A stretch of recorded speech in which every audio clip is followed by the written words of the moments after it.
Hello, welcome back to another episode of Reboot Robot. This time, we've been doing this type of video for the last, I think, 2 years, right? We have like a some sort of custom of making a certain video, which is our top 10. Is this our third year or second year of doing this? Do you remember? No, it's gonna be our fourth year actually. Our fourth year. Damn, I'm way off. Yeah. I'll see if I could find those videos and put them on the link below so you can see our other favorite top 10s. But other than that, by the way, I'm Carlos Charlie Munguia and I'm here with Shinke Day. How's it going, man? Hey, what's up? Happy New Year to everyone. What up, everyone? Happy New Year! And I know we actually, when we do this type of video, we do it in the year that that the games came out. Like, for example, it's already 2018. Obviously, I was on vacation, so this video got delayed. And hopefully, everyone had a happy New Year. Had a happy Christmas, New Year. Everyone's safe. So hopefully that's what happened. And I mean, hopefully everything is good. So right now, yeah, we're gonna do our top 10. And I just want to say that, like, we're talking about this before we're making this video, but my top 10 is like my favorite 10 games of the year, because it's so hard to place what's first, what's last. It's extremely hard because there's such good games, and each game they're so dynamic. You know what I'm saying? Each game is so dynamic. It's hard to place it at from 1 to 10. You know what I'm saying? Yeah, in fact, this year, 2017 is possibly the best year that we have had in gaming since 2011 or 2007 Wow, I don't when remember. Bioshock came out. Wow. And arguably, I mean, like, our years, for example, when Bioshock came out, because the first Mass Effect came out, and don't remember what other games came out. Oh, that's right. But, Yeah, those are hard hitters. I think Half-Life too, but the thing is, this year was great. In fact, anything from my top 10, anything Yeah. from my, because I could still get the top 20, but like anything from my top 10 onwards, in any lesser year, it would have been a game of the year. So, yeah, if any of these games would have come out, for example, in last year, they would have been game of the year easily. Yeah, there's just so many this year, man. Like I said, it's so dynamic. So I tried to put it from 1 to 10, but just keep in mind they're pretty much like my favorite 10 games of the year. And we're gonna have some honorable mentions because, of course, we played more than 10 games throughout the whole year if you watch our videos.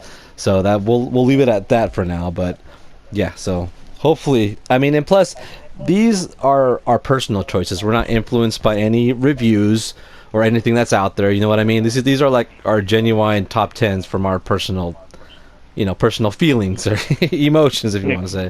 You know what I'm saying? Yeah, exactly. Yeah, these are our choices. Some of my choices, for example, also might be controversial, might not, but just is what personally we experienced. Exactly. So who should kick this off? You want to kick it off at the number 10? At your number 10? Actually, let's start with honorable mentions. Okay, so for my honorable mentions, I have almost 10 games that I couldn't fit into my list. I got Assassin's Creed Origins. Oh, that's funny you picked that. We had an experience point a few months ago, and you already know how much I praise that game. Yeah. I got Injustice 2, Tekken 7 for my nice. personal taste. For my personal taste, Tekken 7 was the best game, the best fighting game of the year. But Cool. Injustice 2 is a very, very close second. Then the Evil Within, we also have an experience point. You can go watch it. I gave it a lot of praise. Cuphead.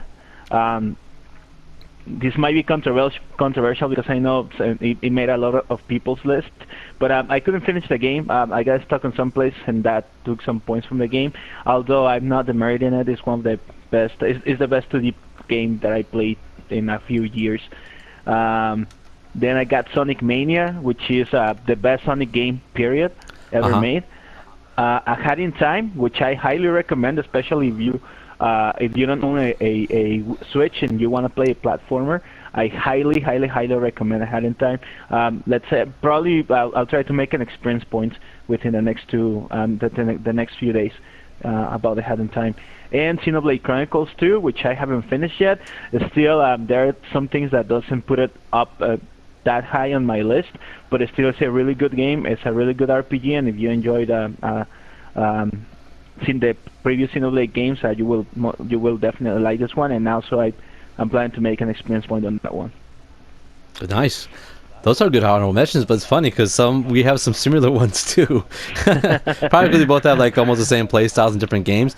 But that's funny because the honorable mention I have is pretty much Assassin's Creed Origins. That's was my first one. The thing is, it's a great game. That's why I had it for honorable mentions. It could have been my top 10. I didn't put much time into it, which I should. But with all these other games, I mean, it has RPG elements, which I really love. The game is freaking huge. There's all kinds of side quests. The story seems pretty legit. So I mean, this pretty much kind of refreshed the whole Assassin's Creed, the whole universe for me. So I think that game was very cool. So that deserves an honorable mention. Also, Destiny 2 for me deserves an honorable mention as well. And I know it's receiving a lot of backlash right now and everything else, but as an honorable mention, I just like the experience I've had playing with other people with the game, trying to beat the raids and just how do you say, like making friends online with Destiny 2 and also with your clan members. So that's what my best memory of Destiny 2 was, experience with people, not really with the game because the game is very, how do you say it? It's repetitive. There's a content drought, and also with the new DLC, hasn't been really that well. But other than that, I mean, I did enjoy the game. How much it was? I put like a total of 60 hours, 70 hours into it, which is like a normal game for me. So I mean, that's pretty cool. So I'll give that an honorable mention. And also another one was mine was Cuphead too, because Cuphead is kind of demanding. You need to put a lot of time into it, and I didn't put enough time into it. I mean, I ended up on the second world, and I beat a few of the bosses, and I got stuck on one, but I mean, I didn't try really because there was other 4 games I was playing. So right when came into that boss, I just said, okay, you know what, I'll try it later, and then I forgot all about it. But the game is awesome. The game is really good. I love the fact that there's a boss fight of each level, not a level then a boss fight. I find that really cool. So I'll definitely get back into that. So that's definitely on my back burner list. So, but yeah, it's definitely an honorable mention. And also, another honorable mention is Marvel vs. Capcom Infinite. That one is an honorable mention. It's another game that I love it because it has Capcom Marvel characters. Why wouldn't you like it? But I mean, it reminds me a lot of the last game too. A lot of rehash of the characters, and I think this could definitely, if there's any way, this will make my 2018 list if they put the X-Men back due to the fact that Disney bought Fox, what was it, Fox Century or Fox whatever, and I hopefully they have the rights to put the X-Men back in Marvel vs. Capcom because now they own them. So I mean, if the X-Men come back in this Infinite, dude, that's like a totally different game. You know what I'm saying? Yeah, exactly. So It I mean, will make it. It will make it. It will make it a much better game. wouldn't it? I mean, because that's what made Marvel vs. Capcom was the X-Men, wasn't it? Wolverine, Magneto, all them fools. Come on, dude. Like really? So I mean, it's a great game. It's a great fighting game. I love it. It's hard as hell when you fight against other people, but I mean, I just have much love for Marvel and Capcom. So that's my other honorable mention. So that's pretty much everything that I came up so far in that section. All right. Okay. So So let's start with the chosen ones. So you start with your number 10. The chosen ones. The chosen ones. All right, let's see. For a chosen one, I have for my top 10. Like I said, dude, these are like my favorite of 2017. But it's so hard to put them from 1 through 10. But my 10th one is Shadows of War, which is what is it? Which is part 2 of Mordor. What was it? Mordor? Shadows of Mordor, I think. Shadows of Mordor. Shadows of Mordor, Shadows of War. I get those confused so many times. But it's Shadows of War, and we did a launch stream of this, or more like a podcast of this, if I'm correct. Or no, this is our experience points. I think this is the first video we made on our experience points. It was our debut experience points. That's right. Yeah.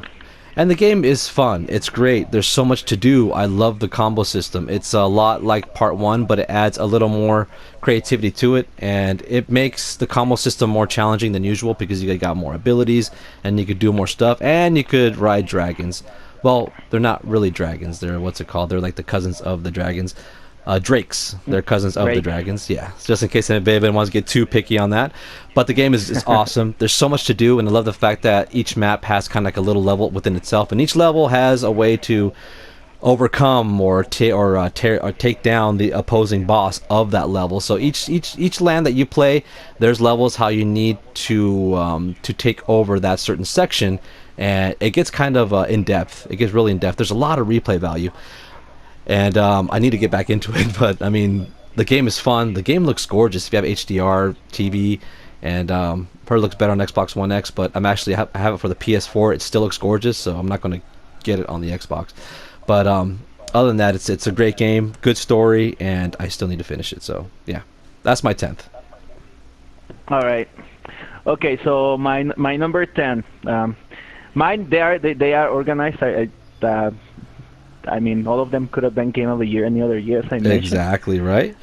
But I do have some games that I prefer more than others. But yet again, these are just anything that you get from these two lists are gold. So okay, so my number 10 is Hellblade: Senua's Sacrifice. Oh, nice. And okay,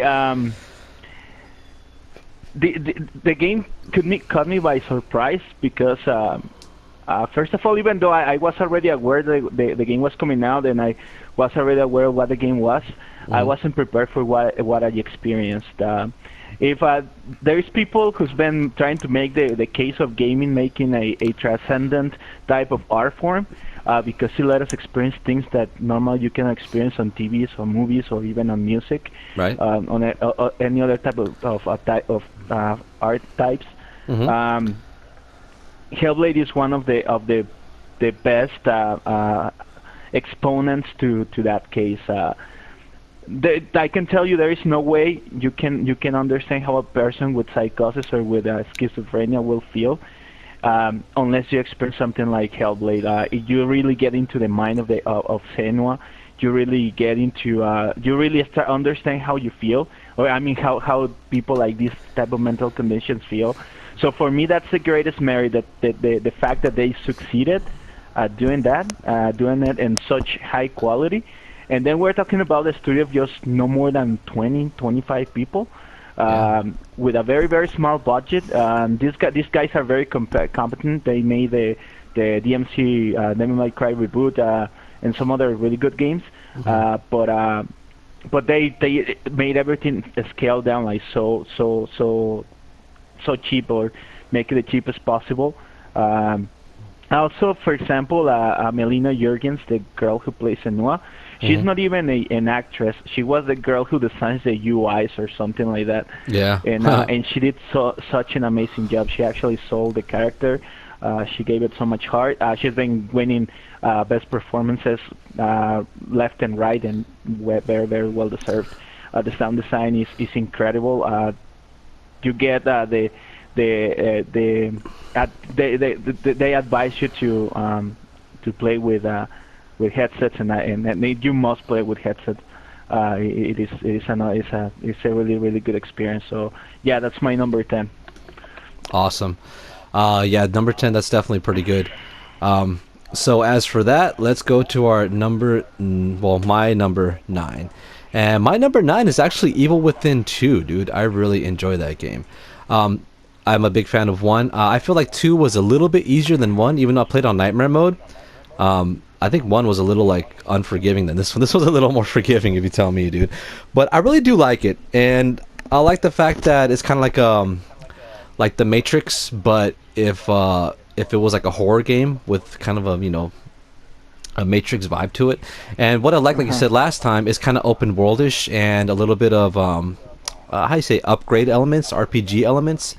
And I really love that in horror games. In horror games, you do kind of miss that open world feeling.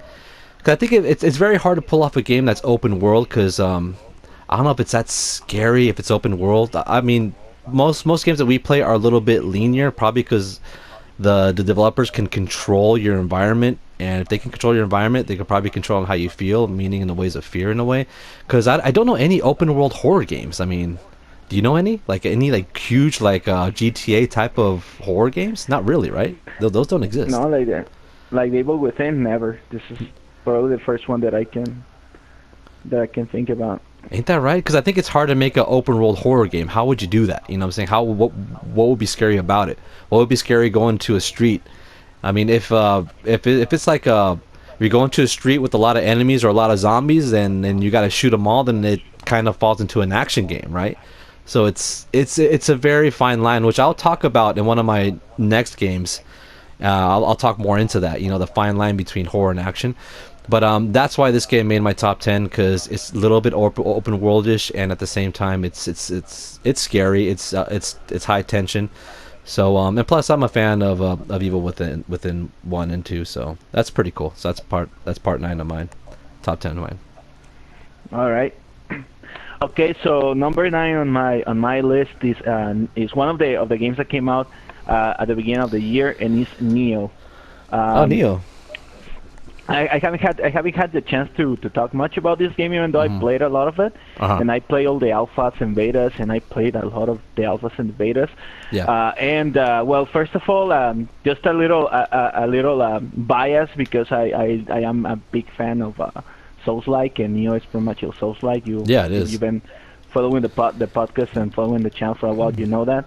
And this is probably the most competent, and if not, it's better than some of the other of the Souls-like made by From. That is definitely much better than Dark Souls 2 and 3. But it's great. The Japanese aesthetics and the Japanese Culture. motifs make it very unique. The combat system is very, very high paced. It is made by the guys who made Ninja Gaiden, so you can get if you played any of the newer Ninja Gaidens, you can kind of like get the rhythm and the feeling of it. The story is not that transcendent, it's not that good, but it just keeps you going. That mainly the whole RPG experience, the elements, the creepiness of everything, and also the RPG elements make it really it stand out, and one of the best exponents on this new genre. And as for this list, it made number 9 on my. Nice. That's a good one. That one, I totally forgot about that game, to be honest. I'm not saying because it's bad. There's so many games. I had fun with that game. I dumped hours in that freaking game. Actually, my wife was watching me play that game, and she was just stressed out because there's times where like you're fighting incredible freaking odds, dude, and you only have like a sliver of life left, and the only thing that's keeping you alive is just freaking strategy and skill, dude. I remember my wife's like, I can never play this game, and Just guts and the skin of your teeth. dude, yeah, and that's what makes the glory when you beat the game. You're like, yes, I'm a freaking badass. So yeah, I definitely give props to that game as well. So now we're at number 8. And now for my number 8 is going to be one of my favorite first-person shooters of this year. Is going to be Wolfenstein 2. Actually, that's my 8 one. And like I said, I kind of hate putting it at 8, but these are like my favorite 10 games of the year. So I got to keep on saying that because I hate putting it at 8 because that game is cool. It's fun. It's action. It's funny and it's serious at the same time. It has some sort of crazy, like we said about last time, like the Quentin Tarantino movies, they're like action serious and they have like its own personality at the same time. You know what I'm saying? Yeah, exactly. And plus, Yeah. I don't want to talk. Well, I don't know. Can you think we could talk about spoilers or probably not? Huh? We just say overall spoiler free, or what do you think? It's been 5 months already, so I think. It's in 5 months. Well, I mean, when I mean spoiler, I'm not going to say how the game ends, but what I mean is that the story is so out there, so crazy. I mean, the fact that like you get a new body, because in part 1 you're pretty much wrecked in shambles. You start in the game with the wheelchair, and you end up with the freaking new body and with cool abilities. The game is so freaking out there, but it works. It works, because some games are like so out there, you're like, oh my god, this is fucking stupid. I can't play this game anymore. You know what I'm saying? Like, this, what the hell's going on? But this game, it can make it happen. It's like fantasy with history and seriousness. Even has like the start of the Black Panther movement, and the characters are so memorable and funny, you won't forget them.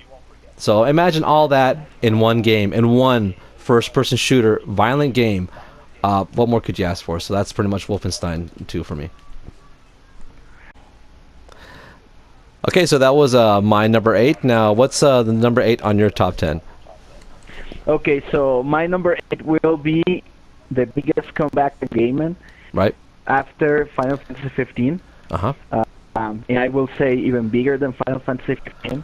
Okay. And that would be Resident Evil 7.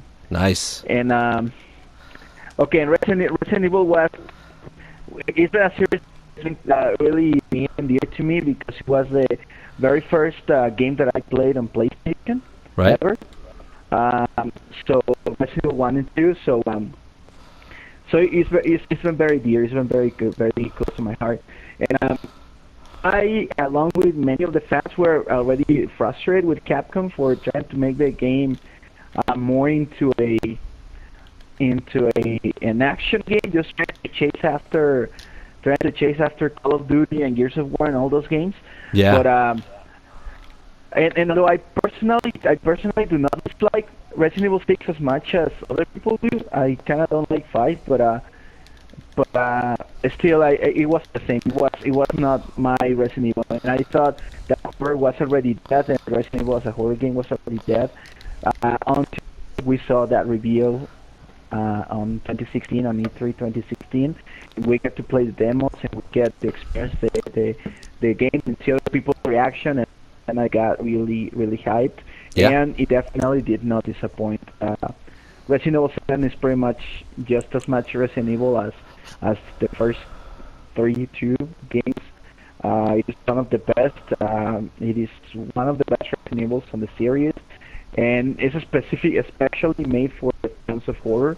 Some people might be put off because of the first person perspective, but trust me, you will totally forget it's even first person.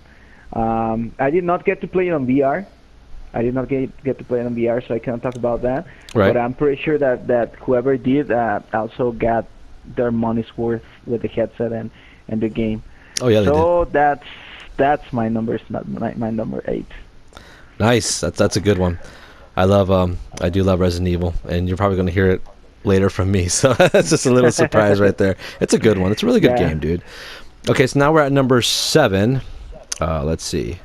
And for my number 7, this game, it's not a surprise. I mean, it's top 10, and of course, this was the year of the Nintendo Switch. So, this game has to be for me is Legend of Zelda: Breath of the Wild. That's my number 7, and why this is pretty much going down my list is of course I'm a big fan of Zelda. I played all the Zeldas except for the ones on 3DS. Those spin-offs I haven't really played much on.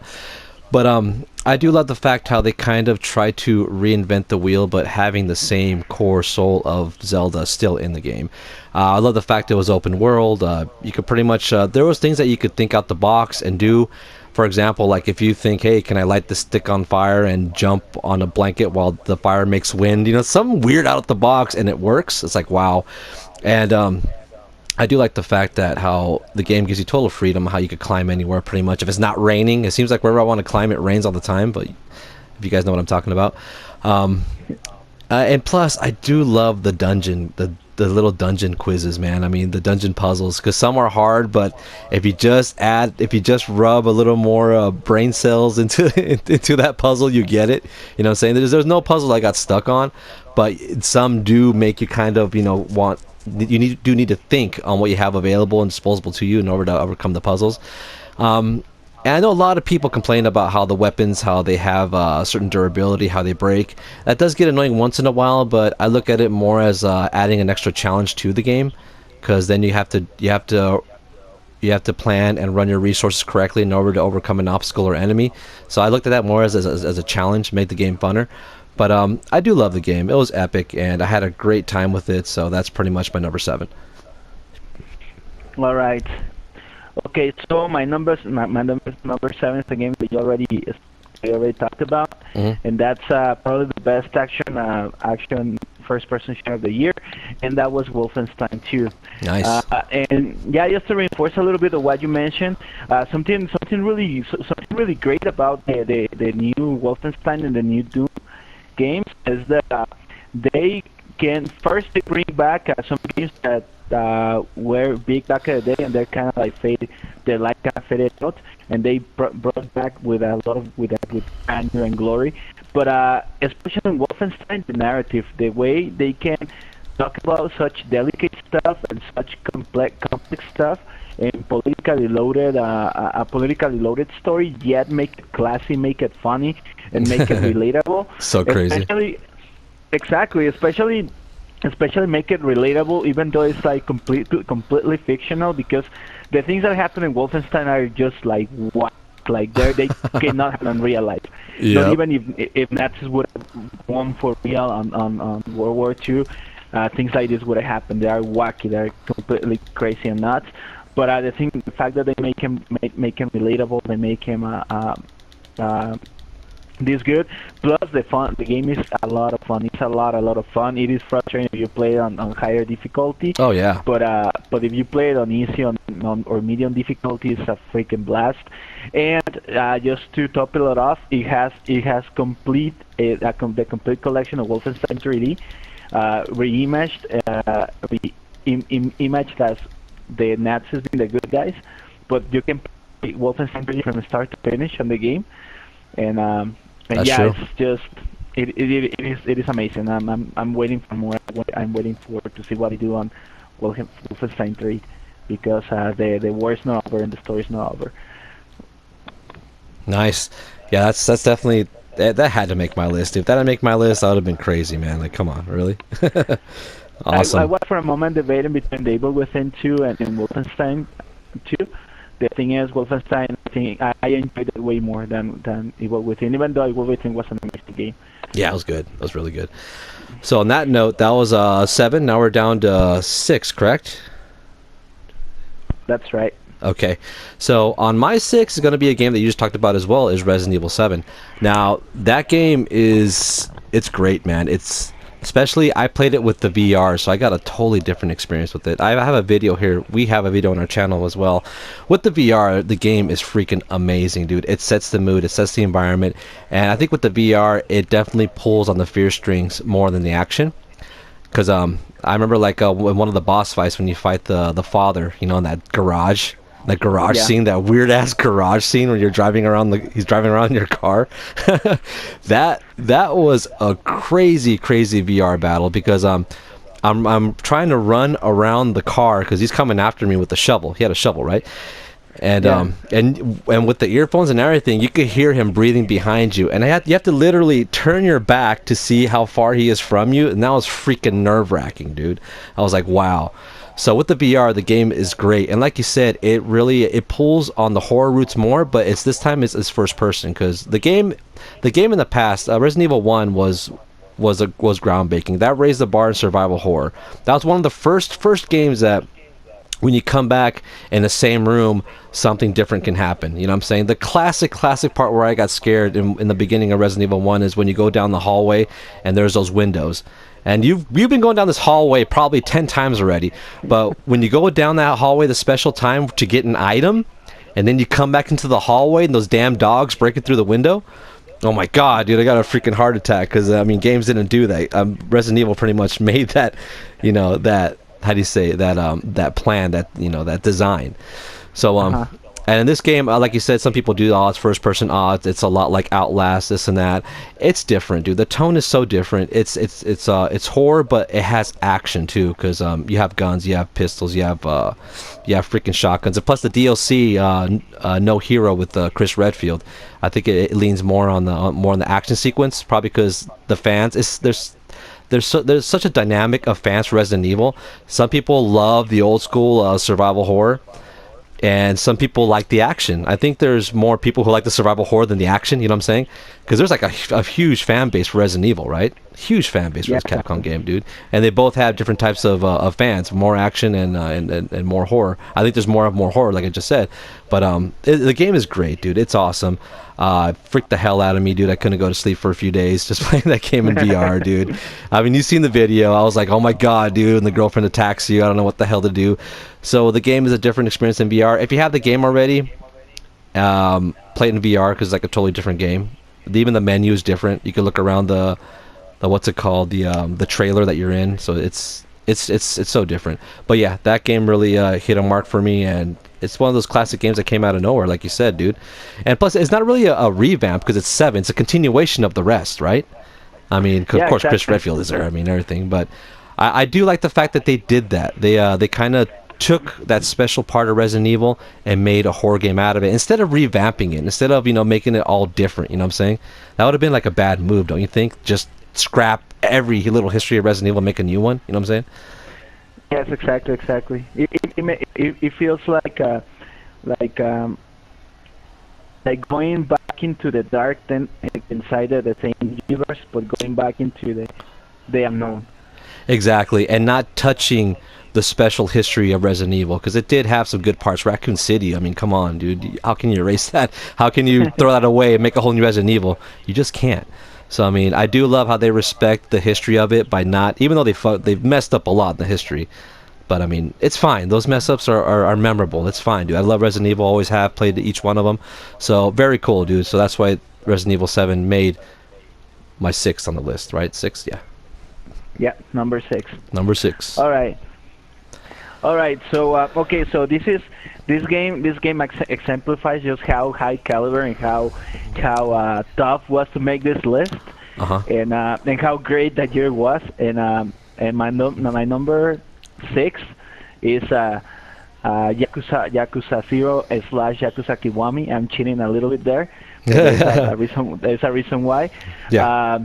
If you remember one of the shows that we recorded at the beginning of the year, I mentioned that Yakuza, if a game wanted to be game of the year, it had to be better than Yakuza. And at the moment, we have at least 5 games that are better than Yakuza 0.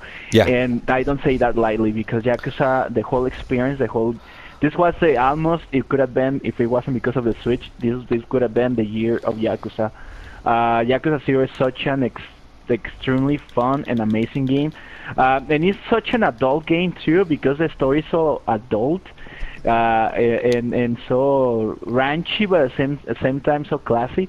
Right. I can tell if you play the game from start to finish the whole story, you're gonna some parts of the story will get really close to you and will hit you really hard. The game is so much fun. It is pretty much, people make it seem as if it's Grand Theft Auto, the Japanese Grand Theft Auto. It is not.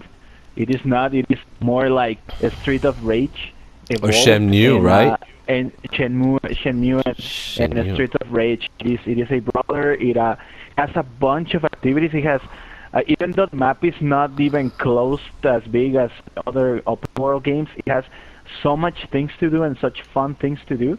That you can play the game for hours and hours and hours, and the combat is so much fun.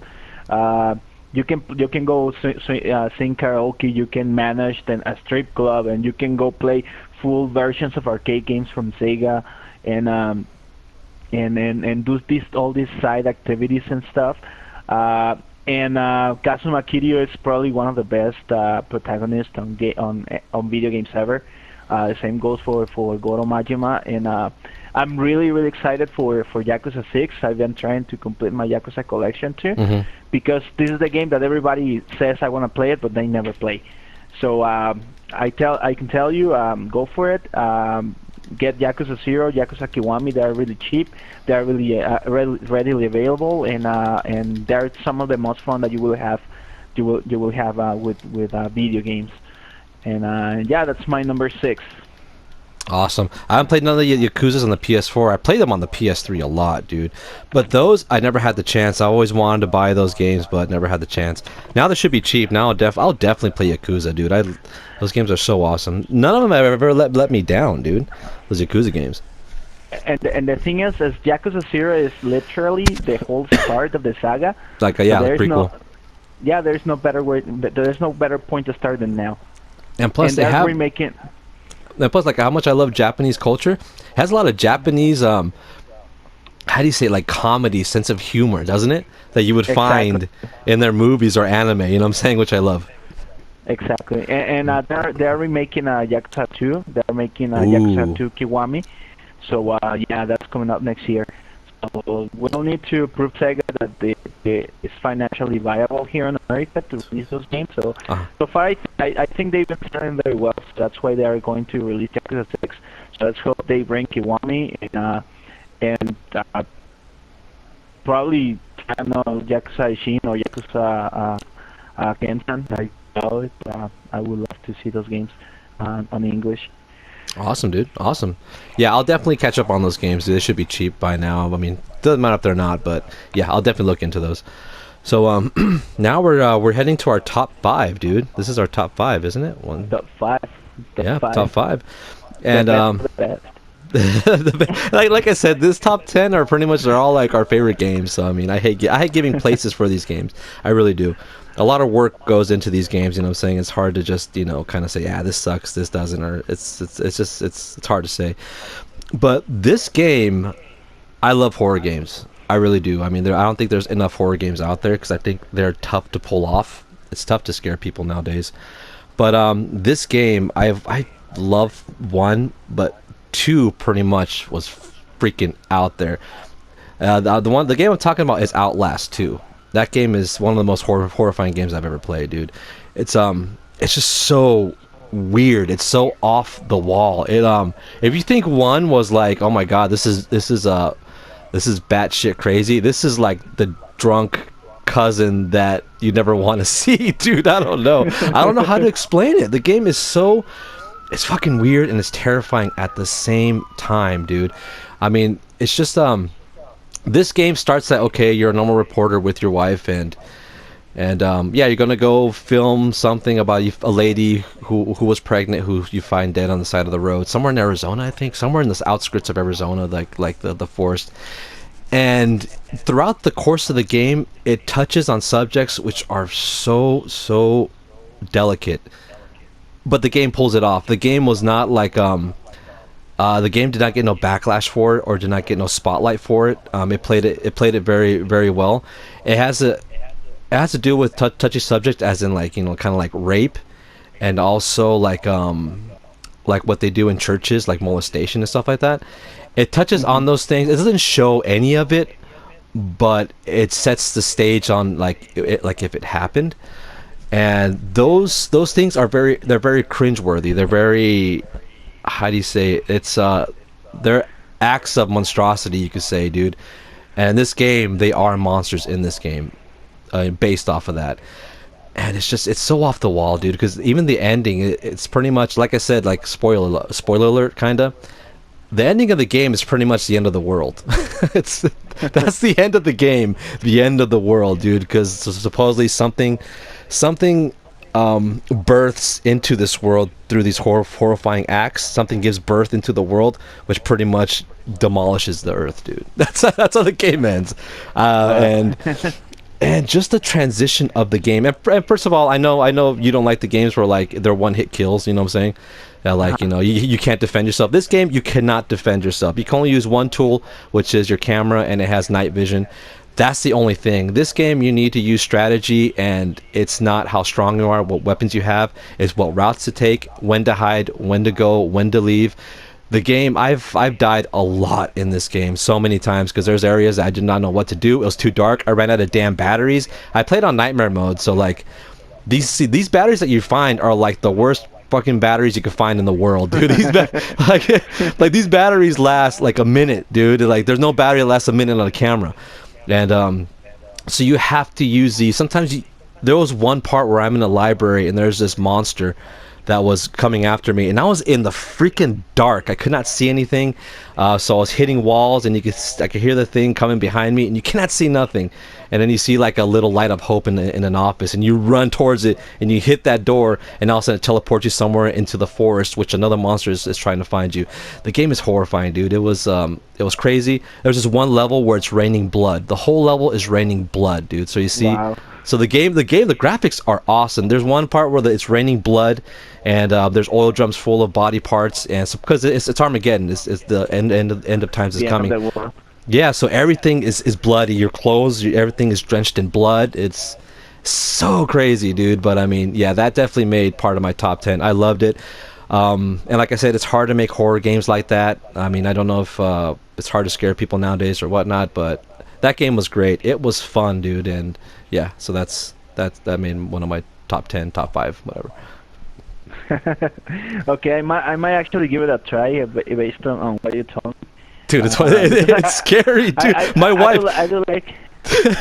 Dude, my wife was here watching it, and she got the jump scares, dude. She could not watch me play the game. She could not watch me play the game.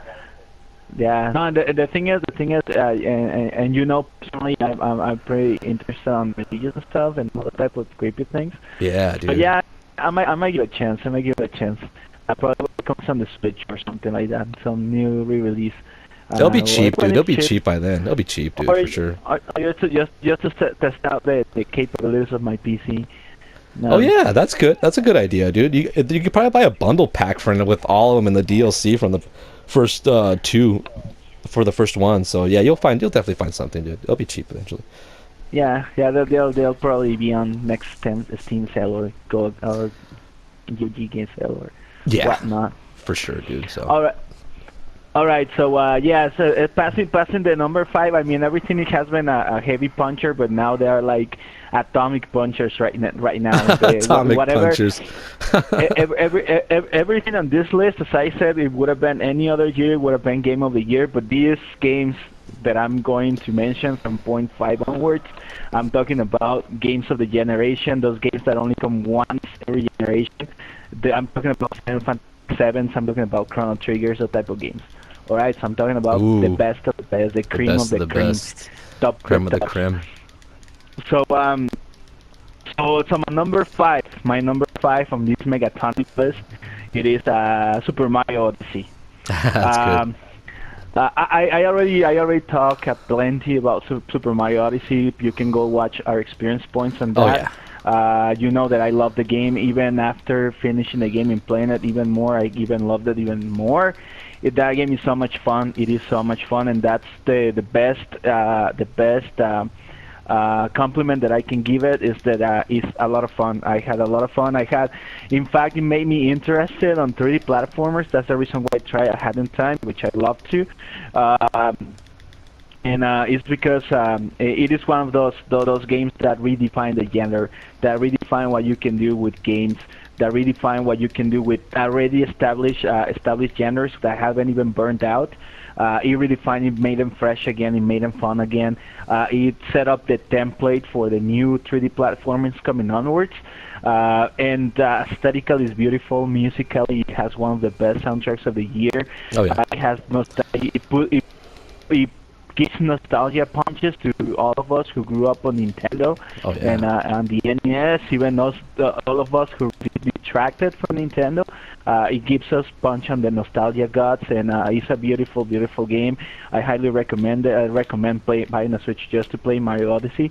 Highly, highly, highly recommend it. I cannot give it any more praise and any more love that I have already done. And again, go watch our experience point. I talked plenty about the game. And yeah, it's my number 5, and very well deserved, and one of the best games that I've seen this past 10 years. Nice, dude. That's funny because that's my number 4. But yeah, dude. And it's good because I could pretty much just base it off yours. The game is awesome, dude. I mean, if you love the 64 one, dude, it definitely delves back into that because he has the same move sets. How you do the cartwheel jump and everything. It's the same move set, and plus even much more. And like I said in our experience points, the game is a celebration, dude. The game was like a full celebration. Everyone knows Mario. If you were gaming in the 80s, you'll know Mario. Even not in the 80s, any gaming era, you know Mario, dude. And when they brought this back, it was fun, dude. It definitely got that nostalgia factor, like you said. The level designs are like small hors d'oeuvres of level designs. You know, they're small levels, but they have so much into them, dude. And once you beat the game, you go back to the levels, and the levels, there's different options to do in that level. There's different characters now in each level. There's even other levels to lock even after you beat the game. You know what I'm saying? And it gives a lot of replay value, dude. And the game it's definitely up there on my list. It's definitely going to be part of my library for a very long time. And it seems like the Switch had a great year too. So I mean that's pretty cool. But yeah, other than that, dude, you pretty much touched everything that I want to say about that game. So the game is awesome, and like I said, it's a celebration, dude. That level, that New Donk City level, that was so crazy, dude. Remember that? I loved it, dude. Yeah. Even in the there was like a little jazz club in that level, and they're playing the and they're playing it all jazzy like. It's like, dude, that's so awesome. It sounds so good. You know what I'm saying?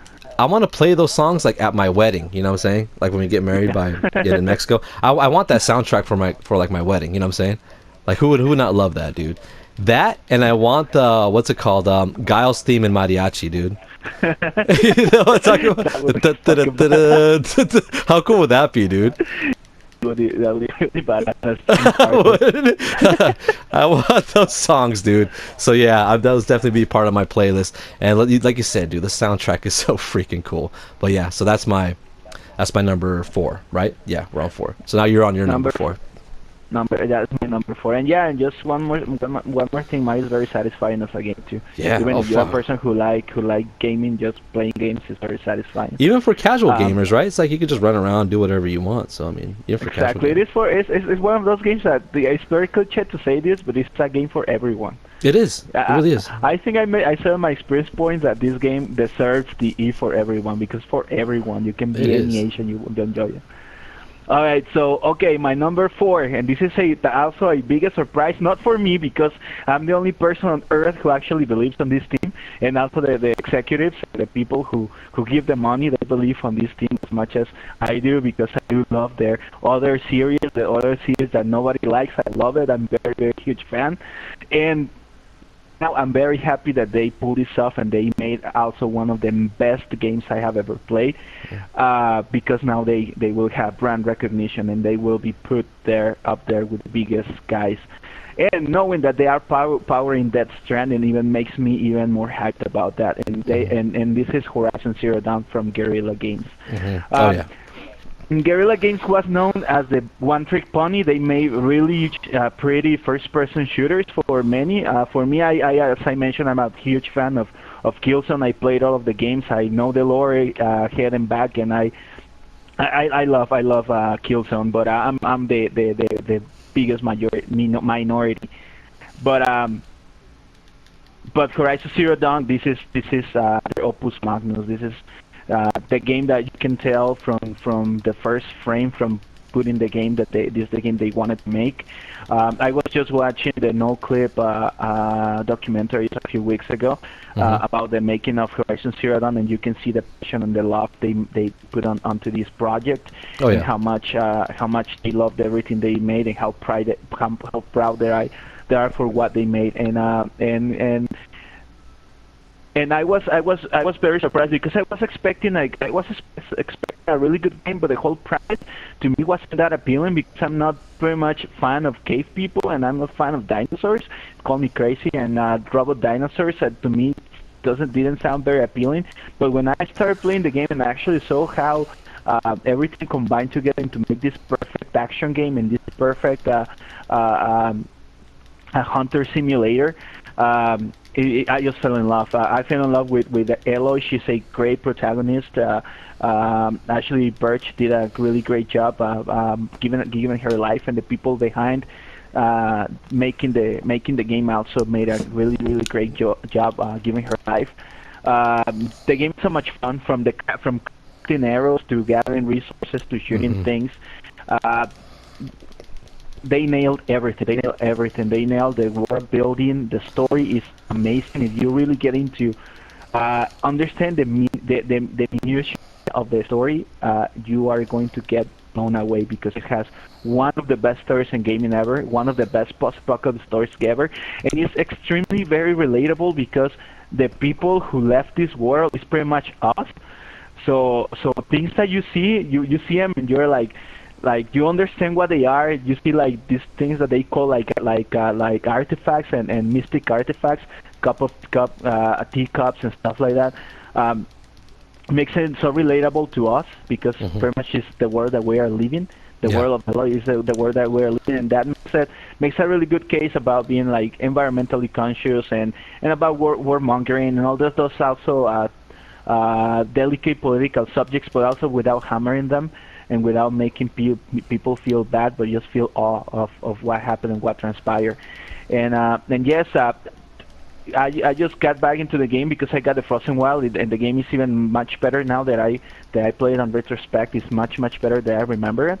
After I played so many other games this year, including my second place. I mean my next place.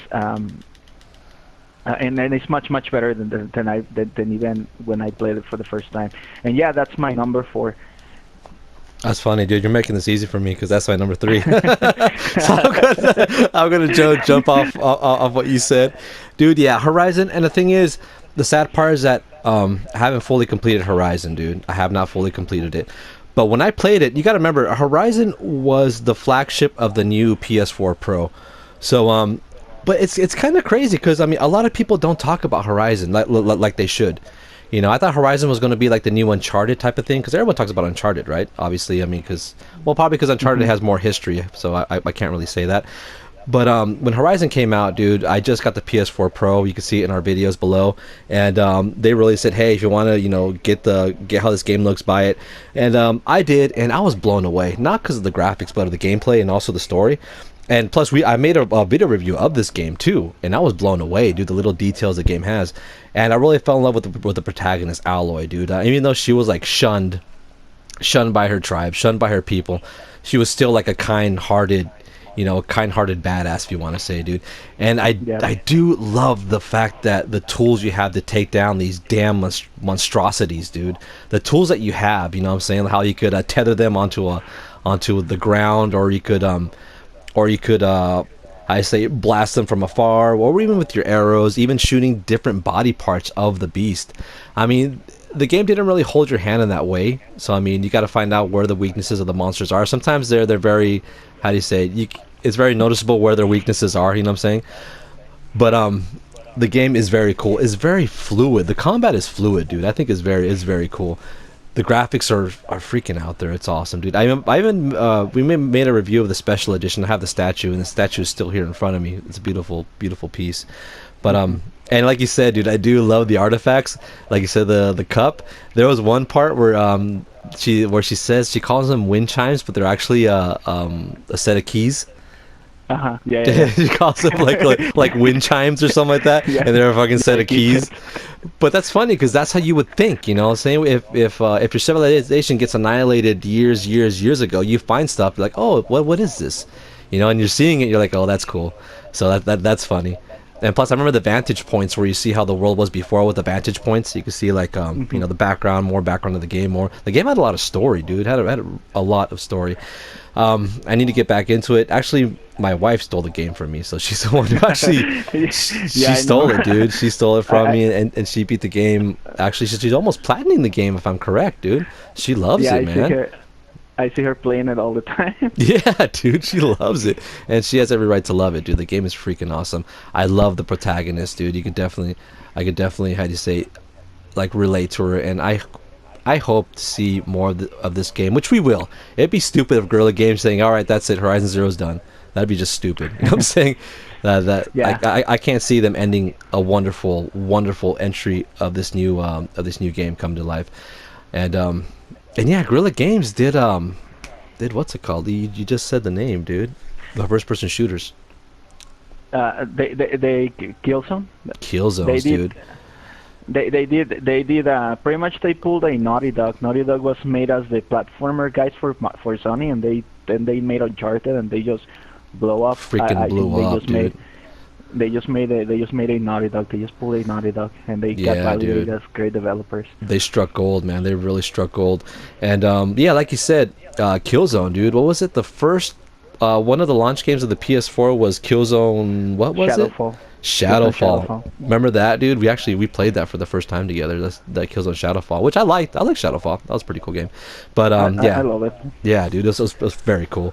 So this game definitely topped. It had to make my top 10, dude. It'd be ridiculous if it did not. So that was my number 3. And the crazy thing is these games actually, especially the last 3 games my list, they all came out within the first quarter of the year. In fact, from in March I already knew what my game of the year was. But anyways, all right. So my number 3, and this is pretty much the game sold me on a Switch. I bought it for Wii U, and seeing my nephew play it made me want to buy a Switch. I did break the bank and bought it, and bought this game, and that's of course The Legend of Zelda: Breath of the Wild. Nice. To many consider the best Zelda ever made. Debatable. I think it's up there. It is one of my favorite video games of the year. Because how much freedom it gives you to do stuff, and just by doing very simple stuff, it doesn't. I don't want to go I don't want to go in deep into how much revolutionized Right. anything. But just as I mentioned on Odyssey, Nintendo just took what it worked, just tweaked some more stuff, and just put up that little bit of their magic on the game, and just Yeah. made it work and made it so much fun. Yes, it has some things that are annoying. For example, the durability of weapons and raining when you try to climb and stuff like that. But that doesn't detract for the game being fun. Even just walking around, just climbing mountains and just wandering around the place is fun. It's so much fun. Oh yeah. And the thing is, the game is so big, it's so huge that even though I have easily put like 100 hours in the game, I haven't seen everything. And if you get the season pass and if you play the DLC, pretty much this is how DLC. Besides like what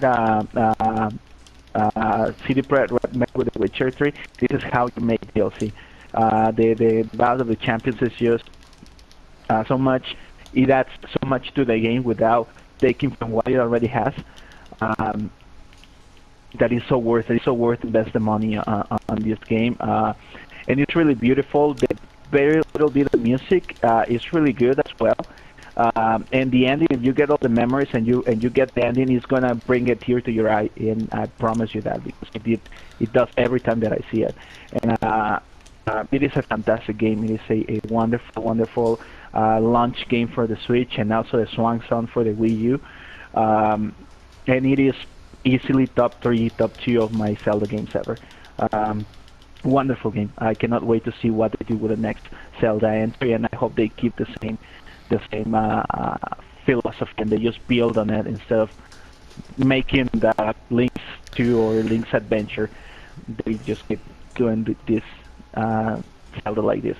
Nice, dude. Yeah, that definitely made my list too. So it's good to hear that. But this is now we're on my second spot. So this is number 2, man. We're definitely down to number 2. That went fast. That went by pretty fast, actually. So now for my number 2, you definitely know this game, dude. And I'm surprised you're probably saying, dude, why haven't I heard of this game yet on your list? But it has to go to Persona 5, dude. And I haven't heard of Persona 5 yet. I know it's somewhere around there, dude, in this 1 or 2. But I'm just gonna touch a little bit on it because I know you want to touch a lot on it. But Personas, dude. I mean, we've seen them, we played them all, and it's just, you don't see a lot of the, how do you say it, the design of what Persona use. The thing is, what I love about it, it's a social simulator. I mean, you have to run your normal life and meanwhile be some sort of superhero crime fighter at night, or not at night, but depending on when you have time. And the game is fun, dude. The characters that they put in these games, dude, they have background. You tend to love them, and you tend to use them because you think you know how they are or how they will react. It's just so crazy. And the game is like over 200 hours of gameplay, depending on how you do it. The game is long, dude. The game is huge. It's long, and it just feels so weird planning out your day, in the game, planning out your day, what you could do, what you want to do, what do you want to level up, because you have like intelligence, strength, you could do different things, and you could develop your character. You could get a job, go work somewhere, and then later on do your crime fighting, steal your hearts or whatever. It's very cool, dude. I mean, you don't get games that are social simulator. The only social simulator game that I know, which I hate, is Sims. I don't like the Sims, dude. That's such a stupid game, it's nothing like Sims. But I mean, that's the only game that I know touches on real social simulators. I know there's more out there. But I mean, they're more like I don't know if they're more like JRPGs or more Japanese games that are like that. I mean, it's not common to have social simulators, but this game just works. It works so well, and plus I love RPG. I love JRPGs, and it just works so well, dude. Even the strategy, the combat, the way you use your personas, it's awesome, dude. It's a really great game. And I'm not going to say a lot on it because I haven't heard you say anything on it. I know you want to say a lot on it, so it's great. If you haven't played it, if you like JRPGs, if you haven't heard about it, I suggest you do play this game. It's wonderful, and you definitely get your money's worth. The game is freaking long, dude. So yeah, that's pretty much it on that. Well, you're assuming probably incorrectly, because how can you tell that I will talk about Persona? Oh, come on, dude. First of all, it wasn't in your honorable mentions, dude, which I knew you wouldn't put it there. You And don't know. You don't know. Life can change. You will life never can see it change. coming. Yeah, right, You dude. will never see it coming. You will never see it coming. Yeah, probably right, dude. You're probably like, you know what? You're probably like, this game fucking sucks, dude. I'm gonna choose Street I sold my Fighter copy, man. DLC as number one, dude. The Street Fighter DLC. No. I don't. You'll surprise at my number one. You'll be like, get out of here. Alright. Probably, Okay. dude. So number two. My number two. This is it's funny because these games you recommended me the very first game on this series, and I have yet to play it. Uh-huh. And that is and believe it or not, many people just know this series for this game of this year, but it's a huge series from Dragon Guard to Nier, and that's Nier Automata. And Nier. oh my God, what an awesome game! What an awesome game! It is. It is. First of all, another validation to another developer that has been trying hard and hard to get there, and that's Yoko Taro. The guy you say Salvation Museum, he's the funnest guy ever. But validation to years and years of work. He had he went in cohorts with kind of like Platinum Games. And that's what he needed. He just needed a competent studio to make a competent game. And my God, we have one of the best games I have played in the last 10 years. And that's coming from me. I'm not a fan of Platinum games. I probably mentioned that time and time again. I'm not the biggest fan of Platinum games, but man, this is their opus magnus. This is the best game they have ever made. Let's talk about the story. The story of the game is so human, even though you're playing as an android beating up robots. Mm-hmm. And just as this dead world, and it's a post-apocalyptic dead world, even deader than the world on Horizon Zero Dawn. Yet it's so human. It makes you question things that make people and what makes people human, and all that philosophical stuff that I don't want to go too deep on here. It is again, once you finish it, you want to play it again just because of how fun the game is. But once you realize that once you finish it, actually the game just starts, and you have to at least finish it 5 times to get everything out of it. And every time that you play it again, you find new stuff and new content, and the game opens more, and the lore is so rich, and the characters are so likable and so relatable. Even they're fucking robots, and all the robots look the same. It's wonderful. The world building in this game is wonderful. Even though, again, it's a dead world, and it's so small and so concise in one place. It is wonderful. The combat system is so freaking deep and so wonderful. It's like playing Bayonetta that will make cry. Even though it's a pure RPG. And it has the second best or slash best soundtrack of the year. Oh yeah. If none of you have played the game, I highly recommend you just to go and listen to the soundtrack, because it's lovely. There's a reason why they won the best soundtrack of the year, even though we have amazing soundtracks this year. I could not disagree, even though I could not agree at the same time. I could not disagree because it is beautiful. It is a beautiful piece of art. It's one of the best games made. It is one of the best games made for this generation, and I highly recommend you playing it. If you haven't, go track it down.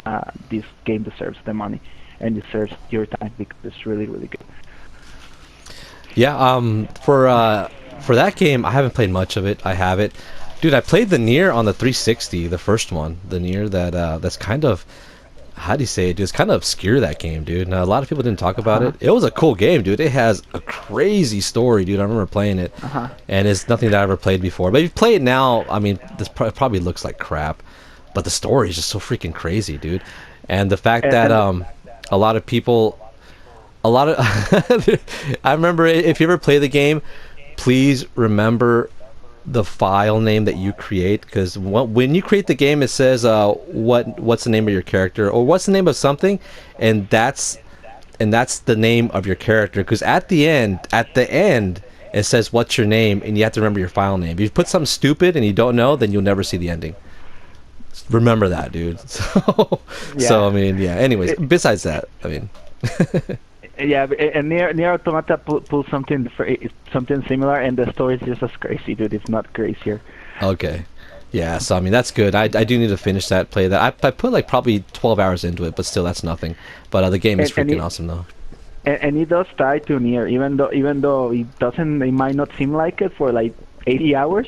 Oh, It does tie. Everything ties together, and you're like, oh, so if you play Drakengard and you play near, oh yeah. you will get a little bit more of it.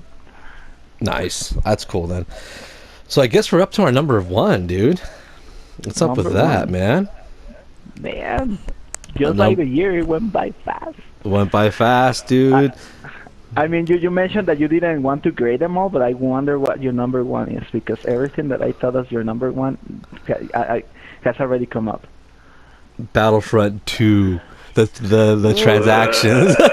No, it's not, dude. No, it's not. It's not, dude. I should say my number one is the EA, the not the game, but the actual the loot crate EA, of the the game is my company, number one, dude. The for loot crate bringing such system. bringing such blessing of loot crates. Bringing such blessings to our wallets. Thank you, EA, for. No, I haven't even Giving played us the Battlefront ability 2, to dude. I pay to should. win. Pay to. Thank you for the pay to wins. No, it's none of that. So yeah, okay. Well, my number one is actually you already said this game, dude, but I really love this game, dude. It's Hellblade. I love Hellblade, dude. Awesome. Yeah, I Hellblade thought of is it. it's just it's my number one, dude. It's my number one because what I said earlier. The only gripe about my game, it's short. It's short, dude. But I mean, how can you make that game any longer? Now this game, it plays a real fine line. This game was scary. It was scary, dude. There was some Yes. parts that it's like a survival horror, but at the same time it has action. Games like this play a very very fine line to not to overdo action or overdo the survival horror. If you have okay, I'm going to do this on Resident Evil terms. Survival horror is Resident Evil probably 1 2 3. If you get into the if you try to put a lot of action and horror, it starts turning into 4. Go over the top, it goes to 5 6 and 7. Now they're action. You know what I'm saying? It kind of like tipped the scales from horror and like, okay, let's add more guns, let's add more zombies, and boom, all of a sudden you have an action game. It's very extremely hard to find a game where it's action and also scary at the same time because it could blow over into which either one. And this game, it played it well. There was one part where you're in the darkness and you hear something coming after you. I mean, the whole game you don't see not even one like monster that's coming after you. I mean, the enemies that come at you, they're not really, they're more like entities. Well, there's a monster battle anyways, but there was some parts where like it makes you think there's something coming after you, but you never see it, dude. You know what I'm talking about? And remember Yeah. the part where like the darkness, where like Yes. you hear something that's coming after you, but nothing is there. I mean, in order to do that, you have to create an environment. You have to use the correct sounds. You have to use everything. And like in real life, dude, sometimes you think something is after you, but it's not. I mean, like your mind is like your worst enemy, type of thing. Yes. I mean, that's just it was freaking mind blowing, dude. I was scared, and plus, I mean, and it plays off of the. I mean, one of my greatest fears is the unknown, dude. Unknown. It's like, of course, you'd be afraid of it. What the hell is that? What's out there? And if I see what it is, would I be terrified? Would I be able to just kill it, destroy it, run away from it? The unknown is one of the scariest things, you know, one of the scariest things you could ever imagine, because you don't even know the how do you say, you don't even know what it is. You don't even know the scale of it, of the unknown. You know what I'm saying? How to beat it, right? How Because to you don't beat even it? know what it is. Nothing. Something that's probably even greater or powerful than you. How can you beat it, dude? It's freaking terrifying, man. And there was one part where you can't see, and you're trying to move around this area where there's like these monster zombies, or no, they're not even monster zombies. They're like weird little things, little abominations of flesh that walk around. Remember that? And you can't Yeah. see in front of you that well, so you kind of have to walk around it, and you don't know what's around you. So the game plays well, very well on the horror aspect, and also plays very well on the combat. The game does not hold your hand. I didn't know that you could actually counterattack not until the second level. Remember how Yeah. you press block before they attack you, and then you do like a cool little counterattack? I did not know Yeah. that not until the second level, not until I started dicking around with the buttons. You know what I'm saying? So that was very cool. The sound, the music. I remember the first boss. It sounds like Nord chanting when you fight the first boss or the other bosses. That was pretty dope, dude. The sound was pretty cool on that. I love that, dude.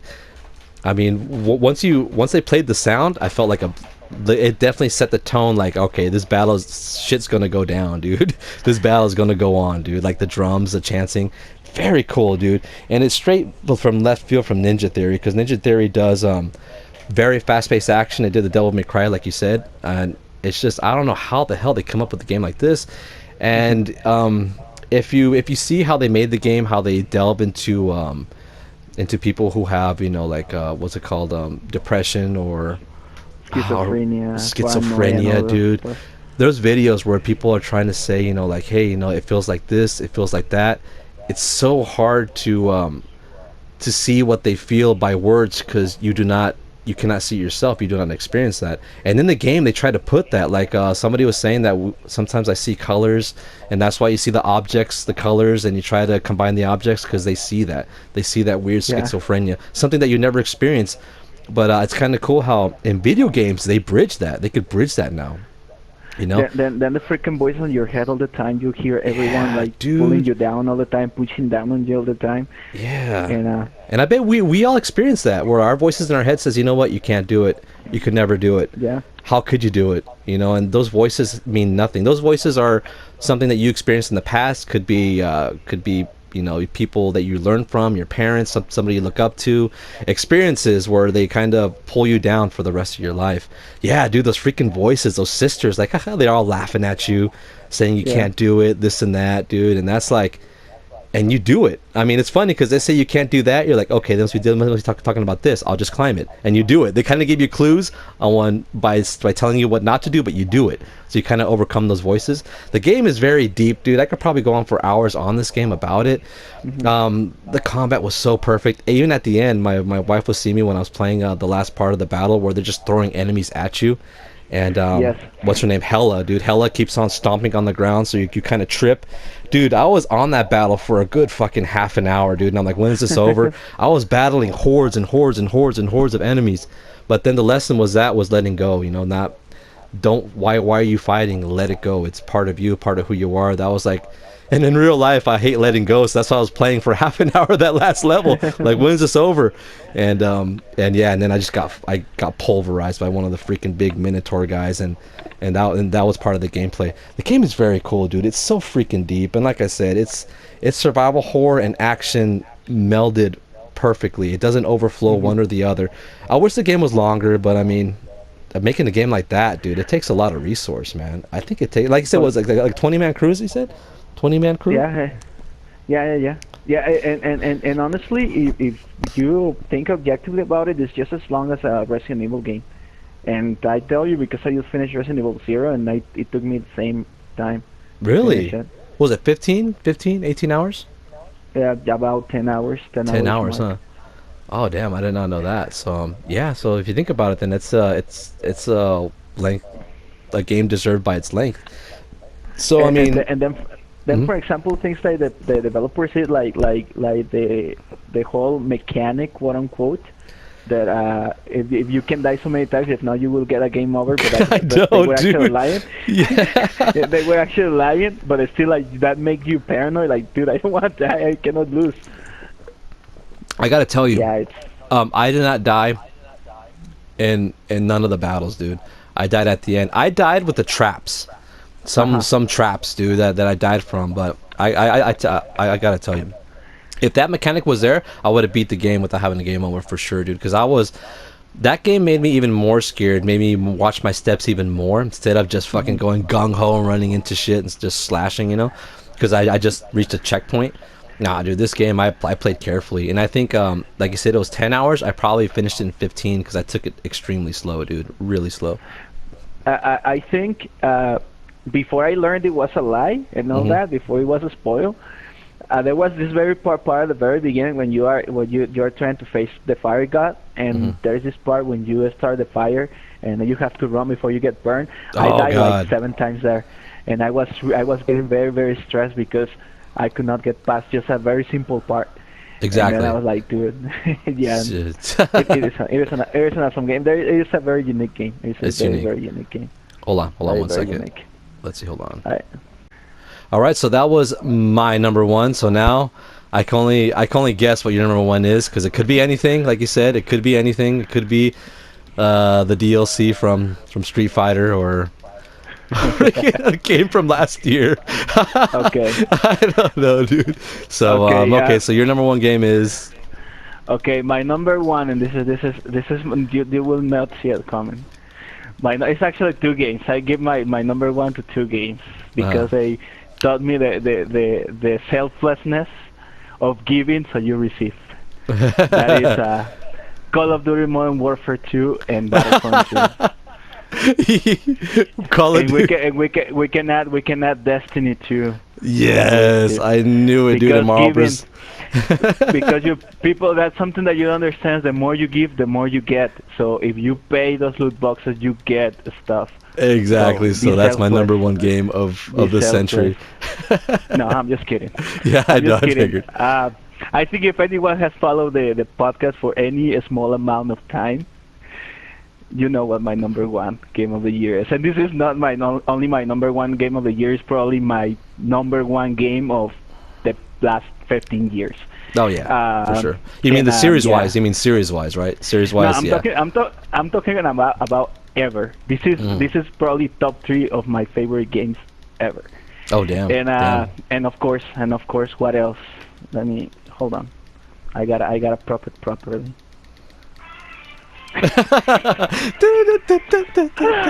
Yeah, so I knew it, dude. I was like, where is this game at, dude? I'm like, all right, I'm gonna wait. it is my number 0. Ah, there you It go, is dude. it is of course it is Shin Megami Tensei Persona 5. Persona 5 is the best video game this generation. It is the best video game of the past 10 years. It is the best JRPG from the past 15 years. This game is as good as Final Fantasy VII.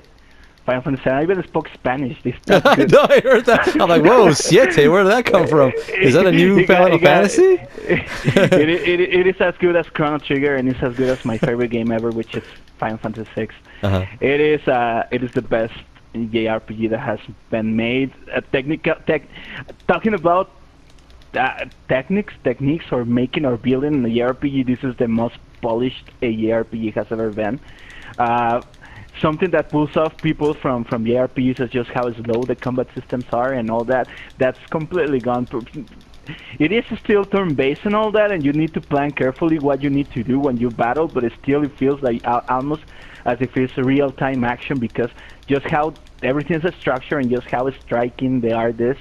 And the story is not even though it goes into like end of the world type of stuff and apocalyptic type of scenarios, it doesn't hammer you with those type of topics, and you don't feel like you are saving the world.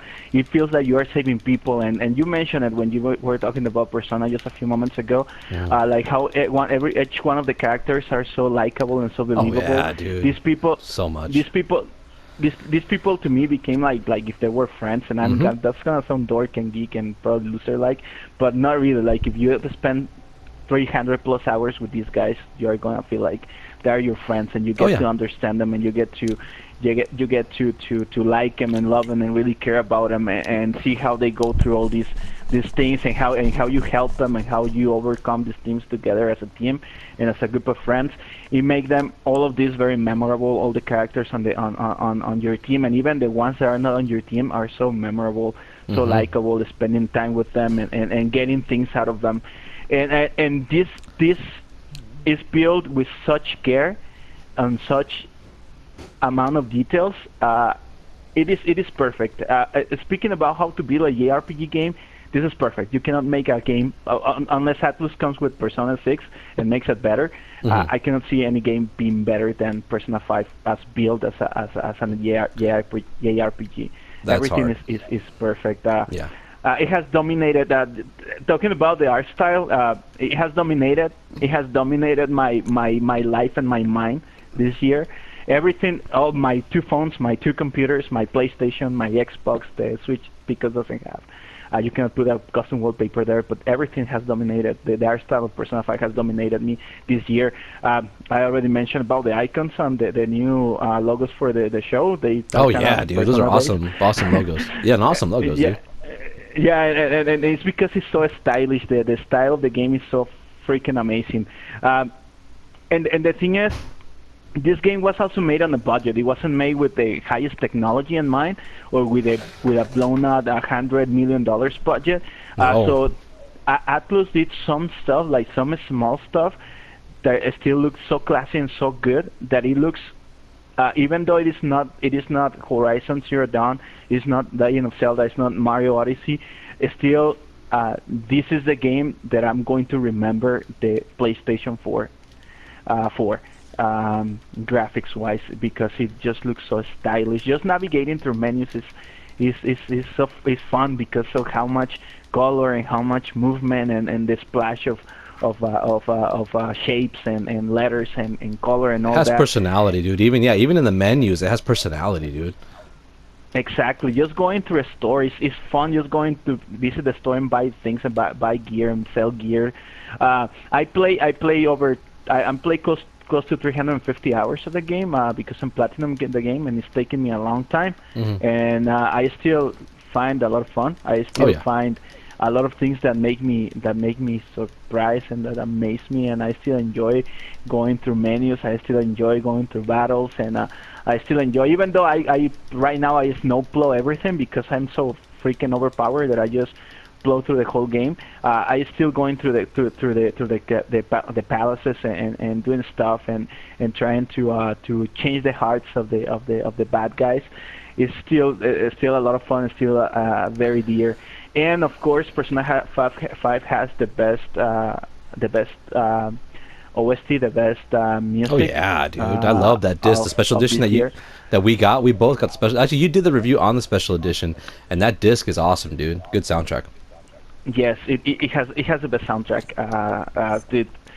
Nier Automata is a very close second, but personally, considering my personal taste in music, Persona 5 is a soundtrack that I play in real life outside gaming. Just play it whenever I feel like it because it brings so much joy and so much fun, and it's really good. So Shoji Meguro has made his finest job here, and the thing is, Persona 4 for me it was one of the best JRPGs I had ever played, and Persona 5 just blows it out of the water for miles and miles. I even find flaws in that other game, just contrasting the one to the other. And yes, you play 100 hours on your first playthrough. I exactly finished on 100 hours, and it didn't feel like it. It didn't feel like I played that much. I started my second playthrough right away, and it didn't feel that I played as much. You mentioned that you get your money's worth. You get exactly. You do get your money's worth. It is one of those games. Again, this is one of those games that comes once on a generation. It's one of those games that if you don't experience it when it came out, you might not experience it again, and you just might hear other people talking about it. So I highly recommend you pick it up. I mean, in fact, I'm not even. I'm just going to save that because putting it on my number one and just with all the praise that I've given it, I very much make it very obvious that I recommend everyone play it. I honestly recommend everyone playing it. I've known people who doesn't like JRPGs, who actively dislike, they bought the game and now they got back into play other Shin Megami Tensei games or other Persona games. I know a couple people like that. I'm not even lying. They might even comment on this video, so guys, please comment, don't let me down. Yes, this is my number one, my favorite game of 2017. I'm so hyped for the spin-offs. They already started releasing a spin-off related stuff where we'll see the Dancing Starlight and Dancing Moonlight coming out this year. I'm genuinely hyped about those games, even though they're dumb. But I'm genuinely hyped about those. I'm hyped about Shin Megami Tensei 5 because it's going to be just as amazing as Persona 5. I'm pretty sure of that. I want to know where they go with this. I'm glad that Atlus is breaking the bank and getting their money back on this game, because I want them to continue growing and to continue make more amazing games like this and continue growing on this series. And yes, to me, this is just as good. It's part of the Holy Trinity. My two favorite games of all time are Final Fantasy VI and Chrono Trigger. The Holy Trinity is now Final Fantasy VI, Complete. Chrono Trigger, and Persona 5. Nice, dude. That Those to are me, pretty good that to ones. me are the best games that have ever been made. So yeah, Sweet, dude. And also, yeah. they're expanding on the universe by the anime, dude. The anime that's already on the Prelude is already on Crunchyroll, I think. I sent you the link on that, or the no, not the link, but like a preview of the anime. Yeah, it was like a promotional show, a promotional episode they made. Yeah, dude. An OVA. Yeah, and of course I watched it probably more times than I should have. So yeah, and Dawnbreakers is called. The name is even cool. And yeah, they're coming out the anime. It's going to be like 12 or 14 episodes long, and it's coming out on spring, I think. So it's coming out soon. Yeah, it's this year, but yeah, it's coming out very soon. Yeah, and I'm just waiting for one of the guys from Persona 5 to be revealed for the new Arxis fighter. The what's it called? Blaze Blue Cross Tag Battle. Oh yeah, dude, I heard about that Persona one. 4. Yeah, that's crazy. I hope I'm gonna get it because I buy all fighting games that exist. Oh yeah, of But course. I hope they reveal at least one Persona 5 character. Oh, they should. Dude, I wouldn't be surprised if there's like 2 or 3 that they amazing. revealed on that, dude. They should. Yeah, they should, and I'm really expecting a spin-off as crazy.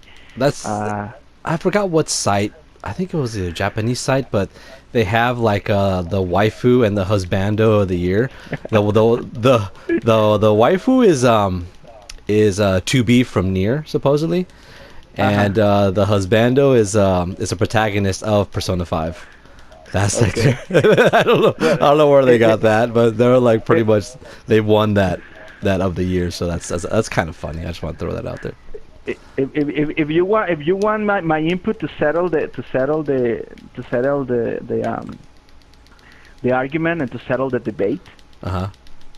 Makoto Nijima is the wife. Oh, really? Think so? There is no one after, no one before. She is the wife.